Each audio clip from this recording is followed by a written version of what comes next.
In this video, we'll talk about the Pocket Air Mini, Android's initial entry-level handheld console. The Air Mini boasts a horizontal layout and single-fan active cooling. It's powered by a MediaTek G90T chip and octa-core processor with 2 A76 large cores and 6 A55 small cores, running at a maximum frequency of 2.05 GHz. Its Antutu benchmark score is 460,000. The CPU is somewhat weaker than MediaTek's G99, while the GPU is more powerful. This video will heavily feature performance tests of this chip on PS2, 3DS, NDC, and Win emulators. After watching this video, I believe you will surely discover the Pocket Air Mini handheld console features a 4.2-inch screen with a 4:3 aspect ratio and a resolution of 1280 by 960. It offers 500 nits of brightness and a 60 Hz refresh rate. In darker sections of the screen, particularly towards the edges, some light bleed is noticeable. Nevertheless, the viewing angles from the sides are perfectly fine. Overall, the Pocket Air Mini's display excels in both brightness and its ability to retain vibrant colors. This screen emulates a 3.8-inch display for 5xGBA and a 3.5-inch display for 6xGPC. It's equivalent to 3.8 inches for square-screen retro systems like the Super Nintendo, and 3.9 inches for 16:9 games. It handles DC at 2x full resolution, and N64 and PS1 at 4x full resolution. This screen's retro gaming compatibility is quite good. Currently, the JD.com launch price for the Air Mini starts at $499 Win. Do you think that's expensive or cheap? Mine is the $499 standard version, retro white. It also comes in laser black and retro gray. The configuration includes 2 GB of RAM and 32 GB of flash storage, along with a rotor motor. It supports Wi-Fi and Bluetooth 5.0, has a 4,500 mAh battery, and charges at up to 18 watts, reaching a full charge in about an hour. Let's do a quick unboxing. Opening the package reveals the main unit of the device. Here is the main unit. The only accessory included is a C2A charging cable, measuring about 1 meter in length. What score would you give the overall appearance of the entire console?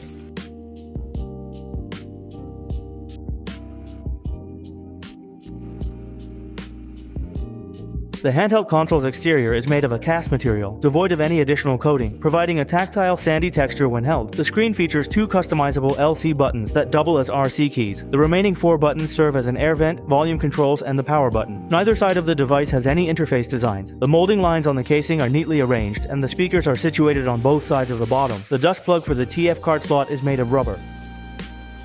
The handheld console retains a 3.5mm headphone jack and a Type-C port. On the right side of the back is an air intake. The Pocket Air Mini's 4 sides feature soft R-angle designs, making it feel rounded and smooth. It has ergonomic grips on both sides, making the holding experience quite good. The Pocket Air Mini utilizes an upper D-pad layout. Both the D-pad and ABXY buttons use a new conductive rubber, resulting in quiet operation and a soft touch. The keycaps are a bit small, somewhere between the size of a Nintendo Switch Lite and a GBA. The D-pad still feels very soft, with about twice the travel of a Switch Lite's. The joystick is a Hall-effect joystick. It moves smoothly in a full circle with no resistance, feeling silky smooth, and supports clicking down. The joystick cap is one size smaller than the Switch Lite's, but the joystick's travel is wider. All function keys are membrane style. The select button is placed on the left, while the start and back buttons are on the right side. The 2 custom buttons feel a bit hard. The shoulder buttons are made of conductive rubber, offering a short travel distance and a soft touch. The triggers are Hall-effect linear triggers, providing a normal range of motion. The handheld console includes a built-in gravity sensor, enabling direct gameplay for motion-sensing titles. The Pocket Air Mini typically boots up in about 15 seconds. Its operating system is Android 11. The front end features 4 distinct performance modes, specifically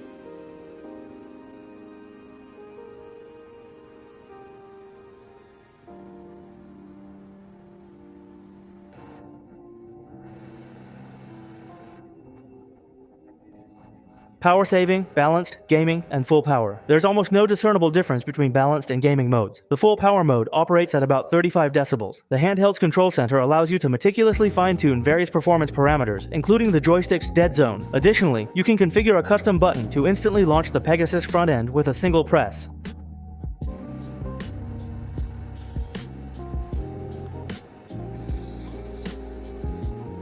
The handheld's built-in front end also allows for one-click importing of Pegasus integration packs, which recognizes both the resolutions and animations within the package. Now we'll proceed with testing its actual gaming performance. When set to full power mode, the Air Mini can run God of War 2 at twice its native resolution, maintaining a stable 30 frames per second. The current room temperature is 26 degrees Celsius, suggesting that the grip area is 32 degrees, screen 35 to 37 degrees, back grip 32 degrees, shell 33 to 35, and the hottest area hits 37 degrees.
The Pocket Air Mini weighs 274 grams, the Anbernic RG 280V weighs 285 grams, and the GBA weighs 203 grams.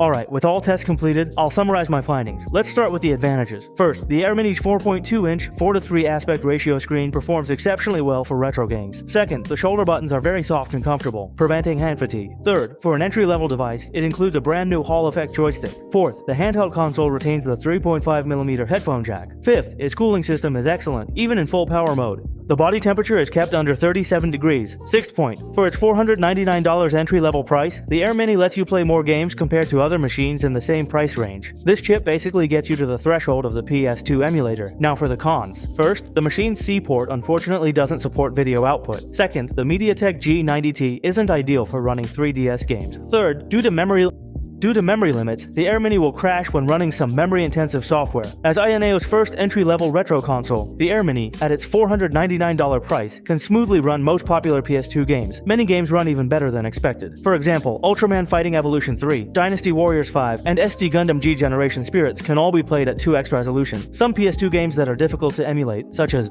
Valkyrie Profile 2 and Rogue Galaxy, can eventually be run quite stably by turning off effects or using special settings. If you just want to casually try out a PS2 emulator without spending too much on a high-spec device, this machine can basically satisfy most of your retro gaming needs.